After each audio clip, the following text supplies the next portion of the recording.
Alrighty, well, it is 2:02, so we will get started. I am Paige Edwards. I will be your host for the next hour. I am an account executive here at Quorum, and a little bit about me.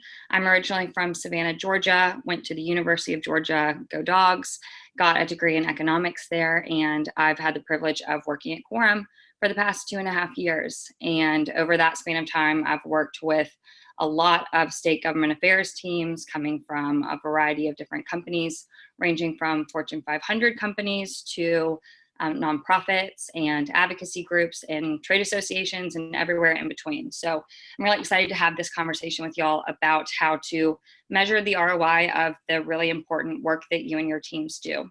So without further ado, let's get started. So for our non-clients in the room, I will give you a brief overview of who we are and what we do. So in a nutshell, we are public affairs software that helps you work smarter and move faster on the issues that you care about. So we enable our clients to map, track, change, and report on their policy landscape to ultimately lead to better outcomes for their organization and a more effective public policy team and government affairs team. So why are we here today? Why do y'all care? The challenge here is to find metrics for measuring the return on investment of state government affairs that are both informative and actionable. And you can use these metrics in a variety of different ways. Two main ones that I think about are for internally advocating for growing your team and scaling and asking for more budget dollars, because who doesn't need more money in their budget? So that's one of the main reasons why this is really important, to continuously prove your value and explain who you are and what you do to your company. The other obvious reason is to know what is effective, what strategies are working for your team, where are your strengths, where are your weaknesses, and how do you ultimately improve year over year to make sure that you have the best-in-class state government affairs team at all time. So we are going to go through 6 different strategies for measuring the ROI of state government affairs. These are going to range from financially based strategies to stakeholder-based strategies. And I will pause for a second because I just realized that I forgot to tell y'all that I will be taking questions at the end. So please hold all of your questions until then, and you can submit all of those using the chat, the Q&A chat on your screen. So please be thinking of those, and would love to take y'all's questions at the end. So the first strategy we're going to go through is about the financial impact of your state government affairs. And for each one of these, I'm going to tell you what it is, how to do it, and why it's ultimately important and why you should care about using these strategies.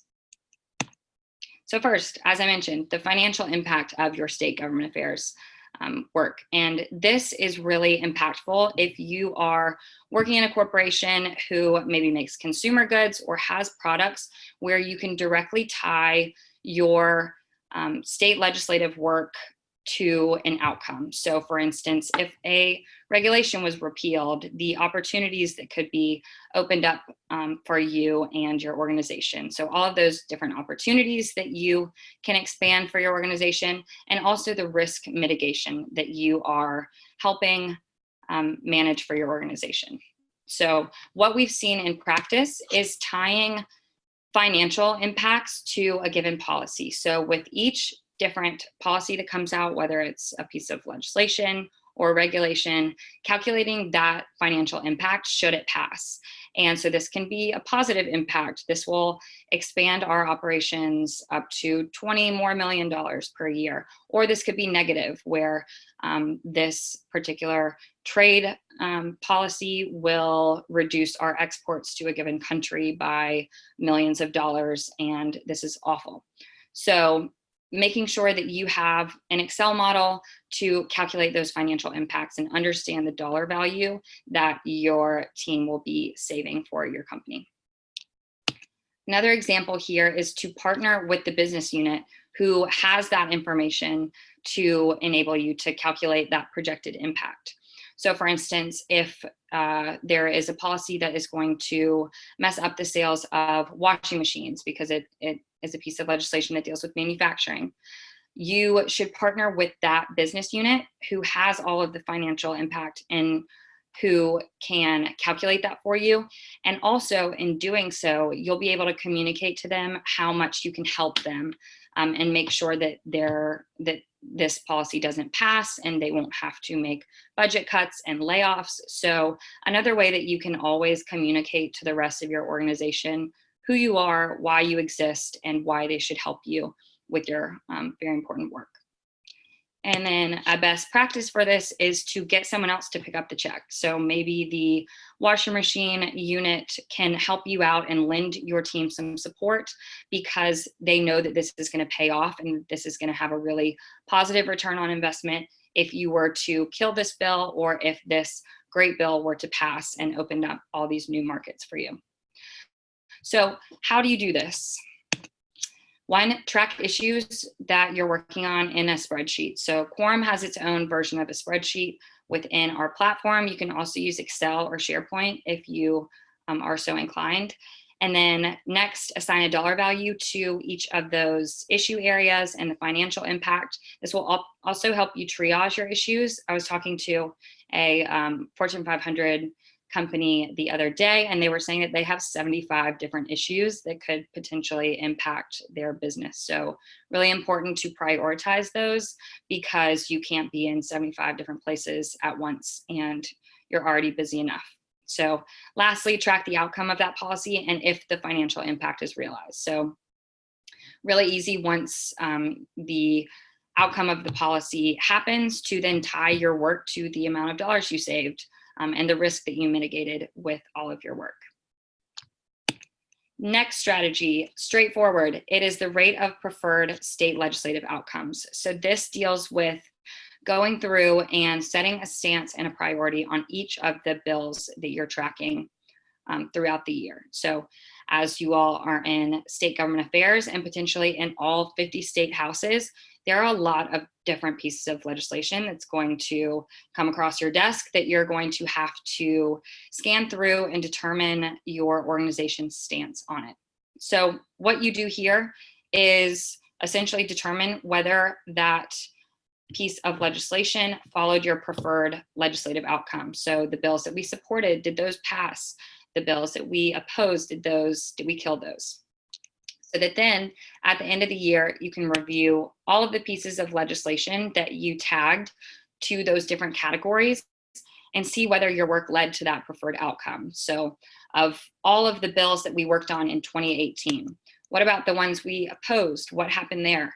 Is our team effective at killing bills that we want to?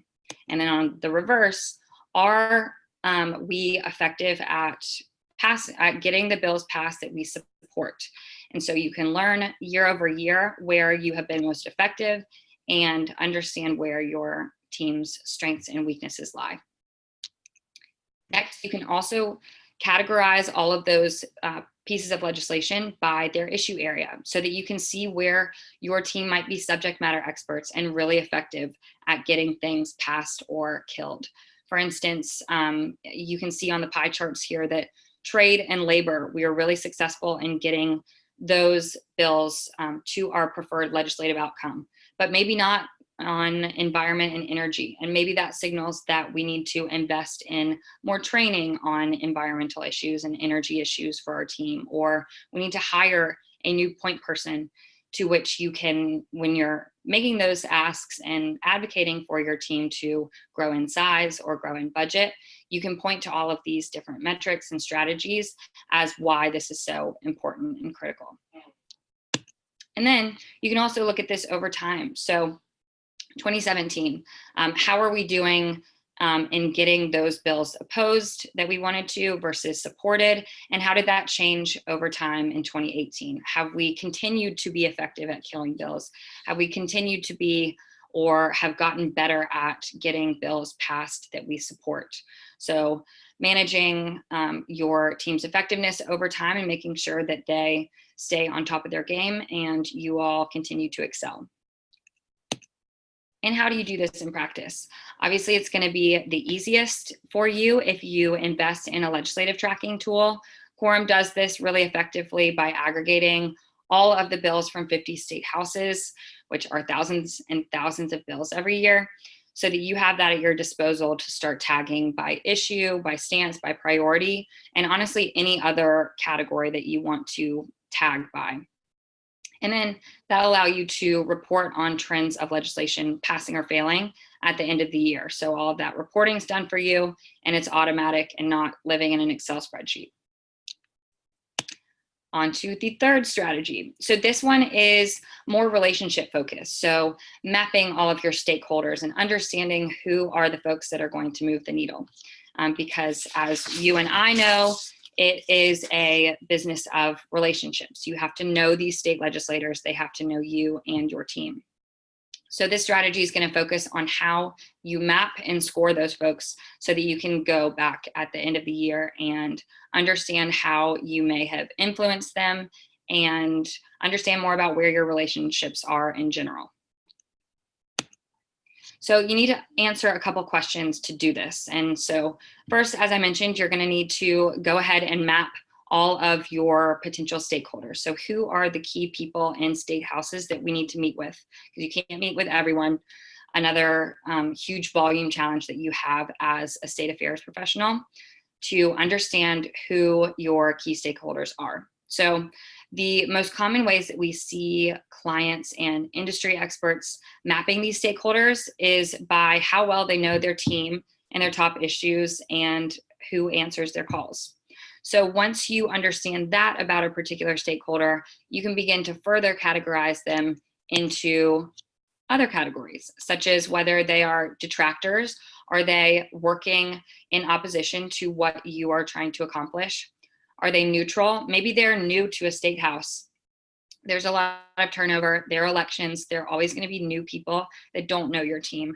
So knowing who those are is the first step in the process of mapping them and having a good grip on who you need to meet with. And then third, your supporters. So who are the people who see eye to eye with us potentially, or know our team, like our team, and trust us most of all. So with this, once you begin to map those folks, you can compare trends over time and see how effective your team is at changing the hearts and minds of these state legislators.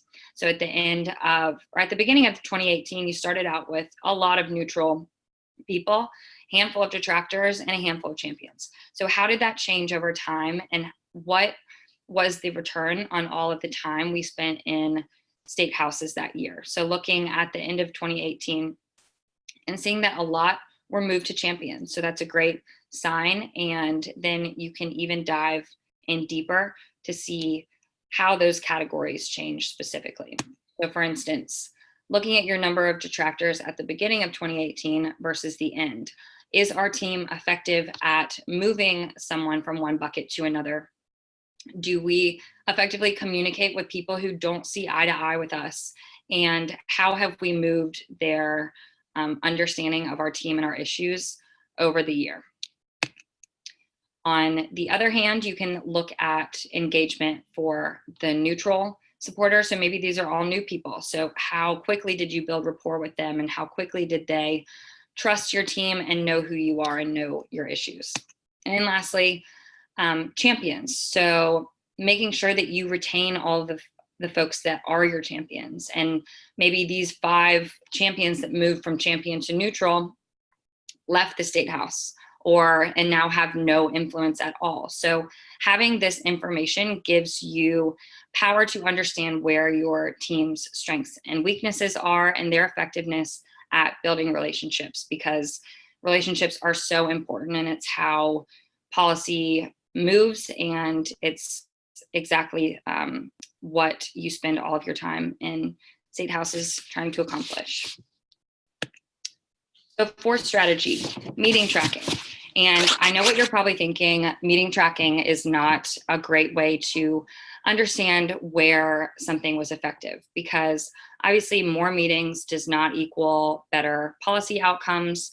But we think that by layering on a level of data, you can actually understand a lot about your team's strengths and weaknesses and what issue areas you're working on the most, and a lot more than you can with just a volume game. So I'm not encouraging you to just keep track of the fact that you had 50 meetings with Bob in Montana this year, but actually layering on another layer of data so you can understand better where your team spends their time. So as I mentioned, tagging each meeting to the issue area that you're meeting about. So maybe you started off in 2019 understanding that energy was going to be a big topic. But then on the other hand, maybe you didn't. And maybe this was really shocking to you at the end of the year, knowing that energy was your most met about topic. Or maybe it's a case where we have seen in the past a CEO of a Fortune 500 company will put out their 10 biggest issues that they want the company to be focused on this year, and prioritizing those issues so that you can make sure that you're measuring the energy and work of your team based on those issues, and then being able to go to your executive leadership or CEO and tell them all of the work that you've done on the issues that they really cared about that year. You can also see where your team is spending time. So Bethany Fox at the top, spending a lot of time meeting with their targets and diving into that data, understanding why and what types of meetings were the most effective, whether you really needed to spend that money on a plane ride to California versus just sending a phone call. So it gives you a lot more information than just volume. And then understanding which stakeholders y'all met with most. So quantifying that relationship based on the number of times that you've met with them and different touch points so that you can make sure that your relationships are being nurtured over time and that you are meeting with the key stakeholders that you set out to that at the beginning of that year. Another aspect that you can collect about your meetings is the sentiment of the meeting. Did we have overwhelmingly positive meetings, or were some negative and were some neutral? So understanding more about your messaging strategy and maybe diving into why there are 110 negative meetings and whether you can prevent that in the future. So not only tracking the volume of the meetings you're having, but a lot more information about them to further inform your strategy in the years to come. So how do you do this in practice? Again, having a system for tracking meetings will make your life really, really easy, because if you're using a system like Quorum, you have a mobile app where you can make use of your time spent in Ubers or on airplanes to log all of your meeting notes and retain that institutional knowledge. Excuse me. So your whole team has access to that information. And in that way, you can, God, sorry, tag.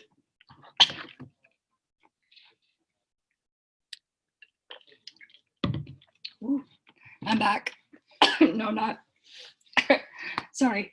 You can, oh my God, what's wrong with me? Hold on. Sorry. Okay, so now I am back.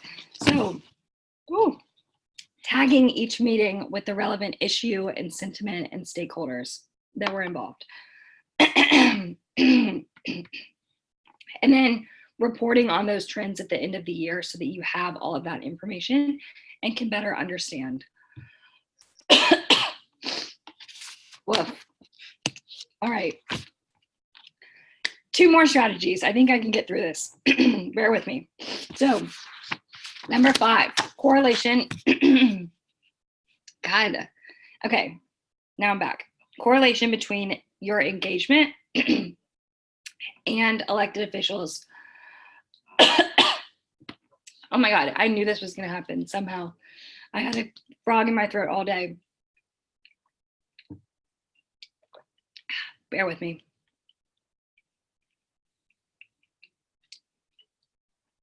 Okay. Sorry, I feel like everyone's getting sick and now I'm on the sick train. So, strategy 5, correlation between engagement and legislative activity. So, as I mentioned before, it's hard to draw a causal link between your team's engagement, whether it's meetings or phone calls with elected officials, and the outcomes and their legislative activity. So co-sponsorships and sponsorships and the like. But what you can do is draw a really strong correlation.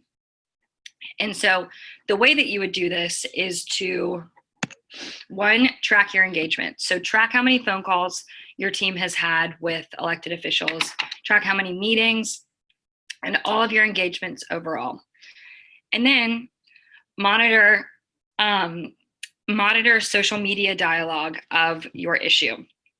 So seeing whether an elected official is mentioning your brand, your organization, your issues on social media, for better or worse, because we have clients. Oh God.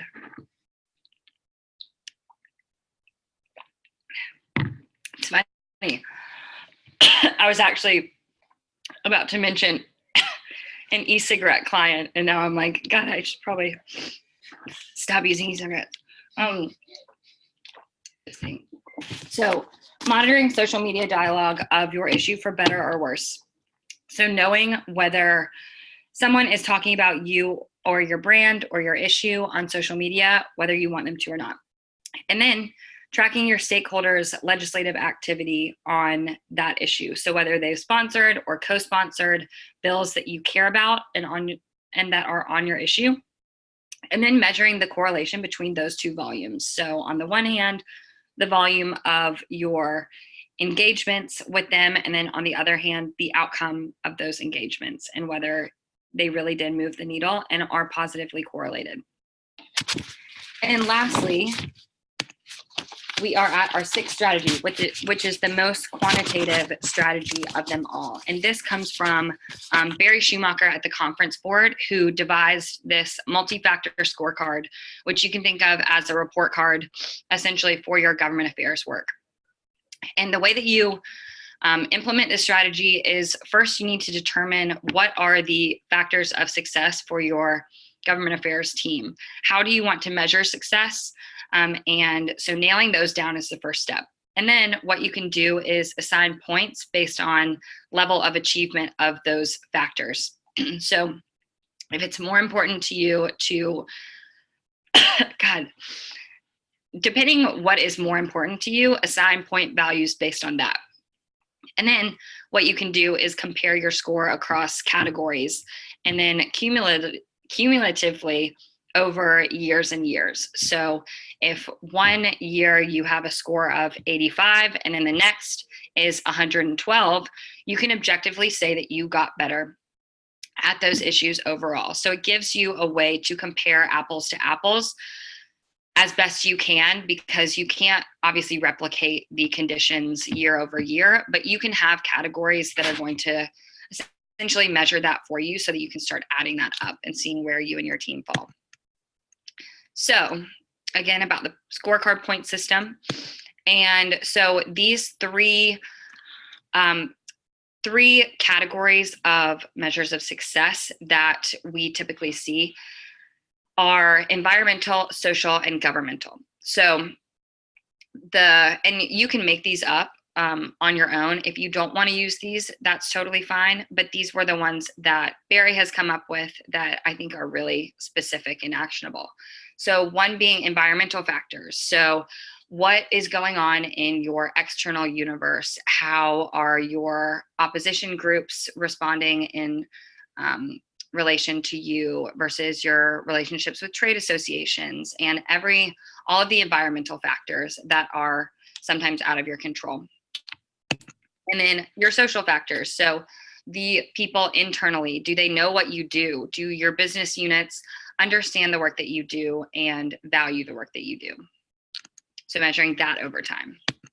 And then lastly, governmental factors. So this is whether policymakers understand what you do and who your issues are, and ensuring that they, in an ideal world, they would reach out to you as thought leaders for a proposed bill or regulation. So making sure that you are checking all these boxes and getting a lot of points on all of these factors. And the huge value of this is understanding and capturing many factors of success of government affairs, and then allowing you to compare that over time and make sure that your team consistently and always improves. So those were all 6 of them, and not every strategy is one size fits all. Obviously, that's why it's beautiful that there are 6 of them. And so hopefully at least one of these resonated with you and seemed valuable to you to put in practice. A lot of times we see clients using combination of a couple strategies. So a lot of different ways that you can slice and dice these strategies and find something that works for you and your team so that you can consistently measure and prove your value overall to your organization. So thank you all so much for listening. And now we have Q&A. So would love to take y'all's questions. And we have one. Perfect. Alrighty. So the first question I have is, how can I show ROI when my team is looking to change the language in a bill or get something removed instead of pass or fail the whole bill? That's a really good question, because as we all know, there's a lot of nuance in what your preferred outcome of a piece of legislation is. Maybe you don't want to kill the entire bill, but you just want a section of the language to be removed. And so in that case, what I would recommend is to set up what we call a custom field in Quorum. If you're using an Excel doc, set up a column for a custom field saying what the outcome was. So in the same drop down as pass failed, you could say the outcome was changed unflattering language or changed dangerous language in that bill. And so the bill that hit the governor's desk and was signed into law was not the original bill, which was a win. And so you can definitely keep track of that information, and it just takes some creativity on your end to understand what you want those drop down options to be. I hope that was helpful. Really good question. Next question. Which of these strategies do you see Quorum users utilizing most often? Oh my God, please stop. So most often, it depends. I would say typically I see most using strategy number 4, the meeting tracking one, because it is so kind of turnkey and doesn't require a lot of effort on your team's part to set up and hopefully get buy-in, because ultimately this helps your team in general grow sustainably and not cross wires, and also helps new team members with onboarding, having a lay of the land and all of your relationships laid out. So I would say that is probably the one that I am hearing of most frequently, clients using, and also when I talk to new organizations, that's the one that they are looking to streamline and implement within their teams. Another one. Will you share the slides? Yes, absolutely. And we're actually going to share the recording as well. So y'all will have this, and yes, you will have the slides. In a word, yes. And there are no other questions. And thank y'all so much for listening. Again, Quorum is a really great software platform to help you implement all of these strategies or one of these strategies. So if you're interested in seeing a demo, please reach out and let me know. I'd love to walk you further through how to bring these to your organization and ensure that your value is always measured and communicated. And thank y'all so much. And I hope y'all have a great rest of your week.